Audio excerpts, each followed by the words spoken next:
My Wife and Kids cast, then and now, 2001 to 2026. Where are they today? One of them went bankrupt with $15 million in debt. One was replaced at 13 and never told why. One was assaulted by the person she loved.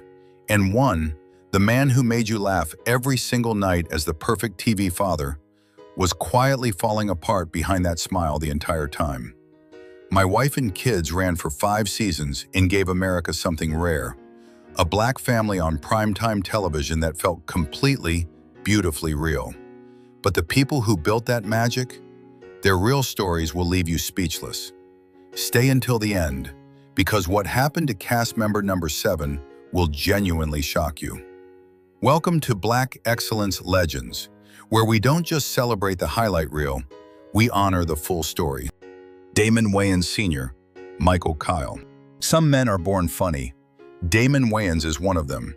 But behind every laugh he ever gave the world, there was a man carrying weight that no punchline could lift. Born on September 4th, 1960 in New York City, Damon grew up in a household with 10 siblings, poverty pressing down on every corner of his childhood. He didn't inherit wealth or connections. He built everything, joke by joke, role by role, with his bare hands and an iron will. By the time My Wife and Kids premiered on ABC in 2001, Damon wasn't just starring in the show. He created it, he wrote it, he produced it. That's not a performer, that's a visionary. For 5 seasons from 2001 to 2005, Michael Kyle became one of the most beloved TV fathers in American history. Strict when he needed to be, hilarious always, but warm in a way that made millions of viewers feel like they were sitting at that kitchen table with him. The show averaged over 10 million viewers per episode at its peak, a number that tells you everything about how deeply it connected with families across the country. Yet when the cameras stopped, Damon's personal world was already cracking. His 16-year marriage to Lisa Thorner, the woman who stood beside him through his earliest and hardest years, had ended just before the show launched. He stepped onto that set, smiling as a TV husband, while quietly mourning the end of his real one. That kind of emotional contradiction takes something out of a person, something that doesn't always come back. Then came the physical toll. Chronic hip arthritis slowly stole his mobility, turning simple movements into quiet battles fought off-screen. He pushed through it for years, never letting the audience see the pain beneath the performance. Today at 65, Damon Wayans Sr. has chosen a life of intention over spectacle. He lives quietly alongside his son, Damon Wayans Jr., collaborating on the sitcom Papa's House, passing the torch while keeping his hand on the flame. His net worth stands at an estimated $35 million, built not from luck, but from decades of relentless discipline. Some people chase fame. Damon Wayans built a legacy, and that's a far more valuable thing to leave behind. Tisha Campbell-Martin, Janet J. Kyle. If you watched My Wife and Kids and felt warmth radiating from the screen, a great deal of that came from Tisha Campbell-Martin. She didn't just play Janet Kyle, she breathed life into her. Born on October 13th, 1968, in Oklahoma City, Oklahoma, Tisha showed extraordinary talent from childhood, appearing in the 1986 film Little Shop of Horrors as a teenager. She grew into one of the most recognizable faces on Black American television throughout the 1990s, earning her place in pop culture history through her role as Gina on the hit sitcom Martin, which ran from 1992 to 1997. But that era of her life came with a darkness most viewers never saw. During her time on Martin, Tisha endured sustained sexual harassment from her co-star, Martin Lawrence. In 1997, she filed a lawsuit detailing years of on-set abuse, a decision that cost her professionally but reflected extraordinary personal courage. The lawsuit was settled out of court. The wound, however, was not so easily closed. For years afterward, the industry whispered about the case rather than confronting what it revealed. And Tisha bore the weight of that silence largely alone. She married actor and comedian Damon Martin in 1996, and for a time, life seemed to stabilize. Together they raised two sons, including Zen, who was diagnosed with autism, a reality that quietly reshaped Tisha's entire world. Parenting a child with special needs while managing a career, a marriage, and the lingering trauma of past abuse is a load few could carry with grace. Tisha carried it anyway. Then came financial collapse. In 2018, Tisha and Dwayne filed for bankruptcy, listing over $15 million in liabilities, a staggering figure that stunned fans. The marriage ended in divorce the same year, leaving Tisha as a single mother, starting over at nearly 50. She has spoken openly about the sleepless nights, the stress-induced hair loss, the moments she wondered how to keep going. But she did keep going, returning to television with Dr. Ken and continuing to advocate for autism awareness with the full force of her platform. At 57, her estimated net worth is around $700,000, modest by Hollywood standards, but she has said herself that what she values most now isn't money, it's peace. And peace, for someone who has survived what she has, is worth more than any number.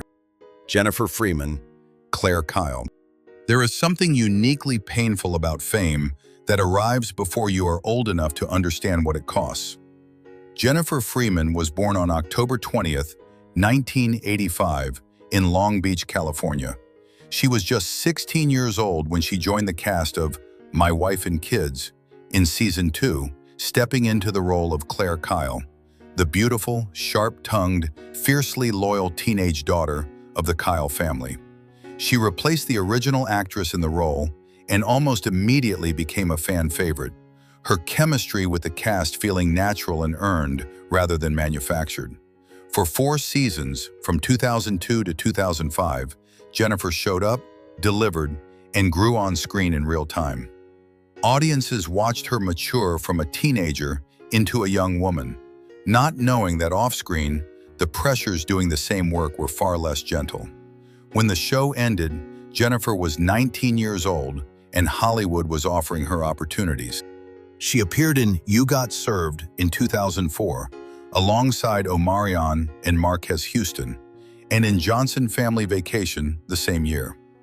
These were promising early steps, but the entertainment industry is not known for its patience, and momentum in Hollywood is a fragile thing. In 2009, Jennifer married NBA player Earl Watson, a relationship that offered a sense of escape from the relentless scrutiny of show business. But the marriage brought its own turbulence, creative differences, clashing ambitions, and the ordinary but devastating difficulties of two people trying to build a life together while the world watched. They divorced in 2015 after years of tension, leaving Jennifer emotionally drained and financially stretched, particularly as a prolonged custody battle over their daughter Isabella consumed both her energy and her resources. She stepped back from acting. Hollywood, which had once called her name, moved on without much hesitation. Today at 40, Jennifer Freeman is rebuilding, not with urgency, but with intention. She has returned to screens through projects including The Blackhamptons and Blended Christmas, reclaiming her presence one role at a time. She writes about self-esteem and self-love, channeling her own survival into something that might help others. Her estimated net worth is around $500,000. What she's building now may be quieter than what she once had, but it is entirely her own. Jazz, Raycole, Claire Kyle. Not every story begins with a happy ending, but some of the most powerful stories begin with loss. Jazz Raycole was born on February 11, 1988, in Stockton, California. She was 13 years old when she landed the role of Claire Kyle in the first season of My Wife and Kids in 2001, a remarkable achievement for a young girl from the Central Valley who had only just begun to understand what acting could mean for her life. The future looked wide open. Then, before Season 2 began filming, Jazz was let go. No dramatic explanation was given publicly. One day she was Claire Kyle, and the next day she wasn't. For a 13-year-old girl, that kind of sudden rejection doesn't just sting, it reshapes how you see yourself. It plants a question that can take years to answer. Was I not good enough? Rather than retreating entirely, Jazz channeled her pain into dance.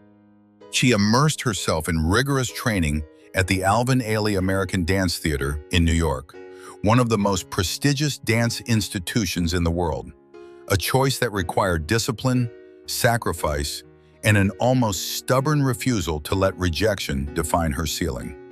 She returned to acting, earning roles in Jericho, The Soul Man, and most notably, The Lincoln Lawyer on Netflix in 2022, a show that introduced her to an entirely new generation of viewers who had no idea she had once been a child star, quietly written out of a beloved sitcom. Each role required her to fight past the ghost of her earliest Hollywood memory. Along the way, chronic anxiety became a reality she had to learn to manage. She spent years in therapy, doing the interior work that doesn't show up on a resume, but quietly determines whether a person survives their own story. Today at 38, Jazz Raycole lives between Los Angeles and New York, teaching dance to underprivileged children and speaking at events about resilience and confidence after failure. Her estimated net worth is around $3 million, every dollar of it earned through persistence. She was told she wasn't enough at 13. She has spent 25 years proving otherwise. George O. Gore II, Michael Kyle Jr. Some people are born to make others laugh. George O. Gore II was one of those people, and for a time the whole country knew it. Born on December 15, 1982, in Fort Washington, Maryland, George was already an experienced young actor by the time My Wife and Kids began. He had appeared in New York Undercover between 1994 and 1998, navigating television sets while most kids his age were navigating middle school hallways. When he stepped into the role of Michael Kyle Jr., the clumsy, lovable, endearingly clueless oldest son, he was just 19 years old, and he made it look effortless. For 5 seasons, Junior became one of the most quoted and imitated characters on the show. George's physical comedy, his timing, his ability to play foolishness with complete sincerity, these were gifts, and audiences recognized them immediately. But the spotlight that feels like warmth can also burn. George had been in professional entertainment since childhood, which meant he had skipped entire chapters of ordinary adolescence. Chapters where most people figure out who they are when no one is watching. When My Wife and Kids ended in 2005, the silence that followed was not peaceful. It was disorienting. He struggled. Alcohol became a coping mechanism. Substances followed. Directors began to hesitate before hiring him, and the roles dried up in the way they do in Hollywood, not with a dramatic announcement, but with an absence of phone calls. He later acknowledged these years openly, without deflection, which itself requires a particular kind of courage. The turning point came gradually. In 2022, he wrote the script for Sneerella, a project that allowed him to engage with his creativity from behind the camera rather than in front of it. Writing, it turns out, can be its own form of healing, a way to process what performing once helped him avoid. Today at 43, George O. Gore II remains single, working on independent film projects and living far from the noise of the industry that once defined him. His estimated net worth is around $2 million. He made the world laugh for years. He is still learning, quietly, how to do the same for himself. Parker McKenna Posey. Katie Kyle. She was 6 years old when America first fell in love with her. That is both a beautiful thing and an enormous burden to place on a child. Parker McKenna Posey was born on August 18, 1995, in Los Angeles, California, a city that has a way of promising everything and delivering something far more complicated. When she joined My Wife and Kids as Katie Kyle, the youngest daughter of the family, she became one of the most recognizable child faces on American television. Her expressions were genuine. Her timing was instinctive. She was, by every measure, a natural. The show ran until 2005, meaning Parker spent the years between ages 6 and 10 growing up largely on a television set, with cameras and crew members as part of her daily landscape. When the show ended, she was a child star without a show, a position that sounds manageable, but rarely is. Adolescence under media scrutiny is difficult for anyone. For Parker, it was relentless. Every relationship, every appearance, every choice was dissected online and in tabloids, long before she had developed the emotional tools to handle that kind of exposure. She has spoken honestly about the anxiety and fear that came with that period, the feeling of being watched without the ability to control what people saw. The most painful chapter came in 2018, when her then-boyfriend, social media personality Chris Sales, was arrested for assaulting her. It was a moment that shattered what remained of any illusion that fame provides protection. Parker stepped back from Hollywood entirely, choosing healing over visibility, a decision that, for someone raised in the entertainment industry, required real bravery. In 2021, she gave birth to her daughter Harley. Motherhood, she has said, gave her something the industry never could, a reason that had nothing to do with applause. She founded her fashion brand, Love Me, Leave Me Wild, centered on female empowerment and self-acceptance, and has become an ambassador for Stand Up to Cancer. Her estimated net worth is around $1.5 million. At 30, Parker McKenna Posey is not chasing what she once had. She is building something far more meaningful, and she is doing it entirely on her own terms. Lester Speight, Calvin Scott. Lester Speight walks into a room, and the room knows it. At 6 feet 4 inches and built like a man assembled specifically to command attention, he has never needed an introduction. But the man behind the presence has a story that most people never bothered to look for. Born on August 28, 1963, in Baltimore, Maryland, Lester came to entertainment through an unlikely path: professional football. He played in the NFL before pivoting to acting, bringing with him a physicality that cameras loved and a comedic instinct that surprised everyone who expected only muscle. As Calvin Scott, the loud, warm-hearted neighbor on My Wife and Kids, Lester was magnetic. His scenes with Damon Wayans Sr. carried the energy of two performers who genuinely enjoyed each other, and audiences felt that every time. Outside the show, his life was considerably quieter and considerably harder. A private marriage, one he rarely discussed publicly, became a casualty of financial instability and the grinding reality of being an actor who couldn't always afford to be selective about roles. The small parts paid the bills. They did not pay for peace. He was away from home constantly, and home eventually stopped waiting. The divorce sent him into a period of withdrawal that he has since acknowledged with notable candor. Alcohol became a companion during the isolation. The industry noticed, not to help, but simply to notice, in the way that Hollywood tends to catalog struggle without intervening in it. His redemption came through unexpected channels. The Terry Tate, office linebacker commercial campaign became a pop culture phenomenon, and his voice performance as Augustus Cole in the Gears of War video game franchise, beginning in 2006, introduced him to an entirely new and deeply devoted audience who measured loyalty in a different currency than television ratings did. But his body was keeping its own accounts. A serious knee condition progressively limited his mobility, requiring pain management before public appearances that most people never knew about. Today, at 62, Lester Speight lives humbly and deliberately. The smile hasn't changed, big, generous, and real. His estimated net worth is around $3 million. He earned every cent of it standing up when sitting down would have been easier. Ella Joyce, Jasmine Scott. Ella Joyce does not need a grand entrance. She simply arrives, and when she does, the quality of everything around her improves noticeably.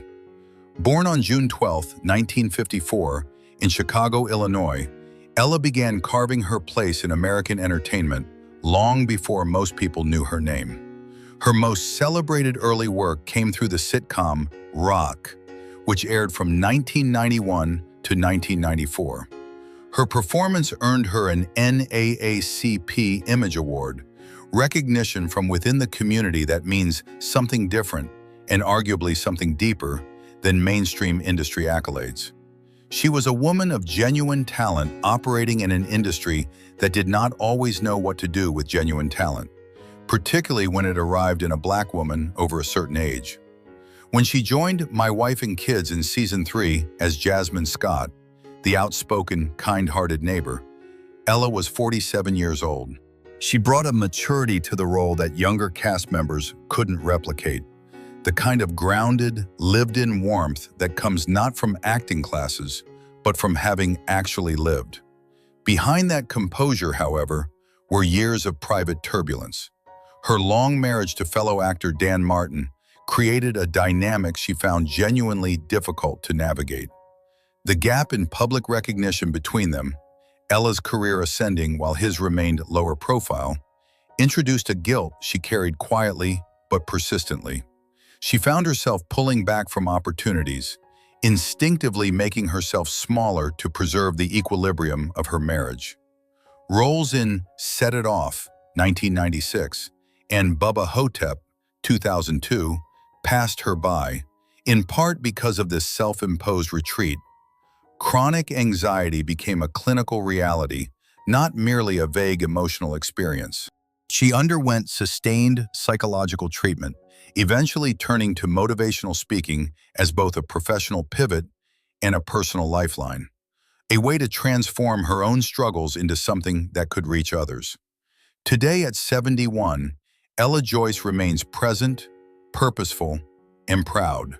She writes, consults on theatrical productions, and speaks openly about depression and recovery in ways that carry the authority of genuine experience. Her estimated net worth is around $2 million. Some performers entertain for a season. Ella Joyce has been quietly illuminating lives for decades. Brooklyn Sudano, Vanessa Scott. There are some shadows so large that even the most luminous people struggle to step out of them. For Brooklyn Sudano, that shadow belonged to one of the greatest voices in the history of popular music. Born on January 5, 1981, in Los Angeles, California, Brooklyn is the daughter of disco icon Donna Summer, a woman whose voice defined an era and whose legacy has only grown in the decades since her passing in 2012. Growing up as Donna Summer's daughter meant growing up inside a story that was never entirely your own. Every audition, every role, every compliment arrived trailing a comparison that Brooklyn did not ask for and could not escape. She joined My Wife and Kids in Season 4, taking over the role of Vanessa Scott, Junior's girlfriend and later wife, and brought to the character a genuine sweetness that felt unforced. She appeared in Seasons 4 and 5, from approximately 2004 to 2005, and made the role her own within the limits the show's late-stage run allowed. In 2006, she married Mike McFarland, a man outside the entertainment industry entirely. A choice that reflected, perhaps, a desire for a relationship not filtered through the distortions of fame. Together they have a daughter. By most measures, the marriage has been a source of stability in a life that has required considerable navigation. But the professional weight of her mother's name never fully lifted. Brooklyn tried to define herself through roles in Parenthood, 2010, and Taken, 2017, with moderate success. It was not until she stepped behind the camera to direct the documentary Love to Love You, Donna Summer, in 2023, a film she made in collaboration with her own daughter, that she began to genuinely reckon with the inheritance she had both treasured and resented. She has spoken about breaking down during the filming of that documentary. That kind of emotional honesty, offered publicly, is not weakness.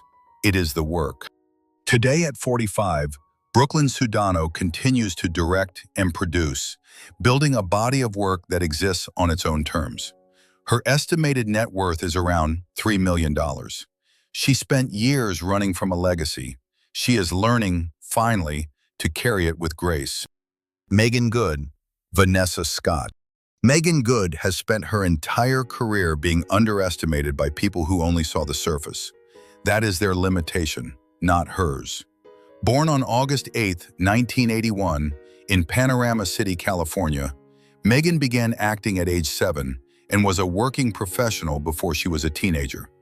By the time she appeared on My Wife and Kids as Vanessa Scott, Jr.'s impulsive, vivid girlfriend in the show's early seasons, she had already built a decade of experience in an industry that rarely rewards patience. She was 20 years old, and she carried herself like someone who had been preparing for much longer. Her film career expanded steadily through the 2000s, but it was her return to mainstream prominence in Think Like a Man in 2012, a film that grossed over $96 million worldwide against a $12 million budget that reminded the industry of what she was capable of when given a proper platform. Anchorman 2, The Legend Continues, followed in 2013, demonstrating range and comedic timing that critics had not always given her credit for possessing.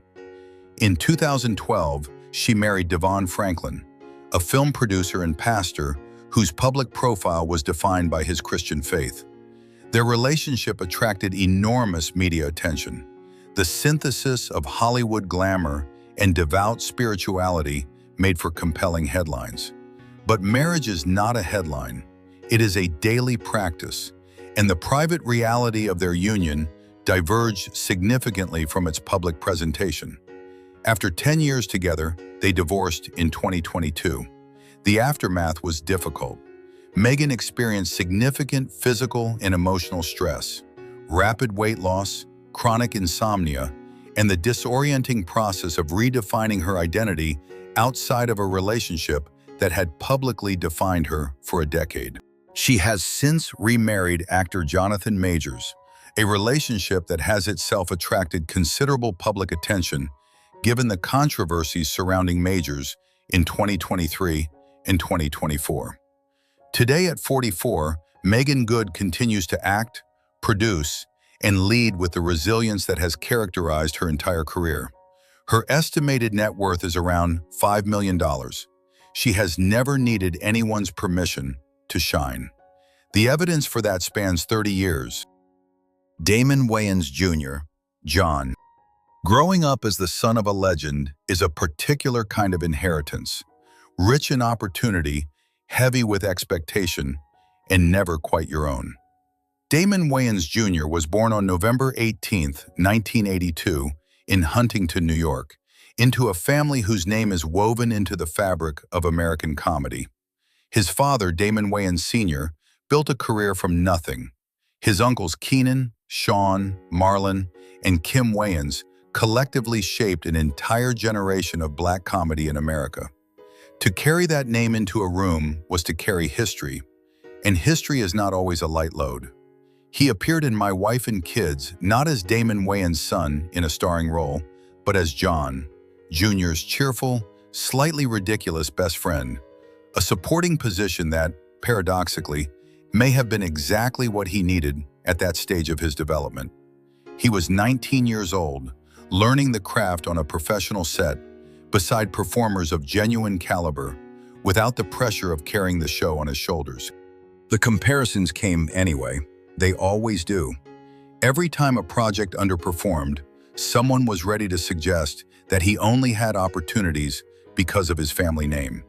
A dismissal that, regardless of its accuracy, cuts deep and tends to accumulate over time. His personal life added further weight. A painful separation involving a custody battle for his daughters preceded his 2016 marriage to Samara Saraiva. The legal process was grinding and emotionally costly, requiring therapy to manage the anxiety that came with fighting for access to his children, while simultaneously trying to sustain a career. The professional breakthrough came with happy endings, which aired from 2011 to 2013 and earned him both a Critics' Choice Award nomination and an NAACP Image Award nomination. Let's Be Cops in 2014 cemented his status as a leading man in his own right. Today at 43, he collaborates with his father on Papa's House, not because the industry required it, but because he chose it. His estimated net worth is around $9 million. He came into this world with a famous last name. He built everything else himself. Noah Gray-Cabey, Franklin Mumford. Most children spend their early years learning to walk, to read, to navigate the ordinary mystery of growing up. Noah Gray-Cabey spent his performing piano concertos for international audiences. Born on November 16, 1995, in Chicago, Illinois, Noah began playing piano at age 3, not casually, not as a hobby, but with the focused intensity of someone who had found their language before they had mastered words. By the time he was 6 years old, he had already performed on concert stages around the world, a child prodigy whose talent was so extraordinary that it preceded his childhood rather than coexisting with it. When he joined My Wife and Kids as Franklin, the impossibly precocious, piano-playing neighborhood child who delivered deadpan observations with the gravity of a tenured professor, Noah was simply playing a version of his actual reality. The character was beloved immediately. The child behind the character was navigating something far more complex. Being called a genius as a child sounds like a gift. In practice, it constructs a prison. Every stumble becomes a contradiction of the label. Every ordinary moment of uncertainty becomes evidence of failure. Noah has spoken about the pressure of maintaining the prodigy image as the years passed, and how that pressure manifested in anxiety and sleepless nights that had no business belonging to a child. His transition from child performer to adult professional brought its own turbulence. He appeared in the television series Heroes from 2006 to 2010, playing Francis Dawson, a role that gave him continued visibility, but also deepened the question of who he was beyond the persona of the remarkable young talent. He found his way back through music, not as performance, but as composition and charity work. He began hosting concerts for underprivileged children, transforming the art that had once been his burden into a vehicle for something genuinely generous. Today at 30, Noah Gray-Cabey divides his life between acting and music, appearing in Code Black and All American while continuing his charitable work. His estimated net worth is around $2 million. He was remarkable at 6. What he has chosen to do with that remarkability at 30 matters far more. Some actors are so convincing in a role that the audience forgets they are watching a performance. For Andrew McFarland, that gift became a cage. Born on August 3, 1986, in Fort Lauderdale, Florida, Andrew was 15 years old when he was cast as Tony Jeffers, Claire Kyle's earnest, faith-driven, thoroughly decent boyfriend on My Wife and Kids.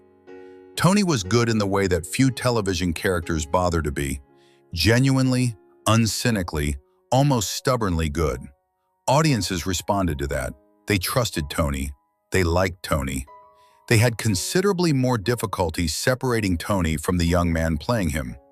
As Andrew matured physically and creatively, as any person in their late teens and 20s inevitably does, producers found it difficult to see past the image he had established. The industry, which prides itself on imagination, can be remarkably unimaginative when it has already decided what someone is. More complex roles were withheld. Opportunities that might have stretched his range were offered to others. Andrew found himself professionally marooned on an island of his own early success. The psychological toll was genuine. He has spoken openly about the depression, insomnia, and anxiety that accumulated during this period, a period of outward silence that was internally anything but quiet.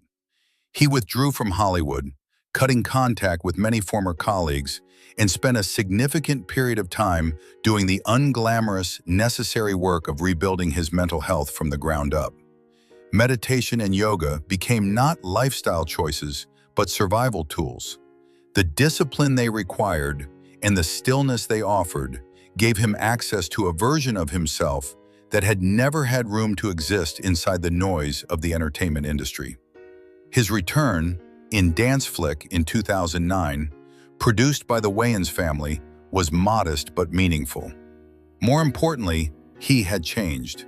The naivety was gone.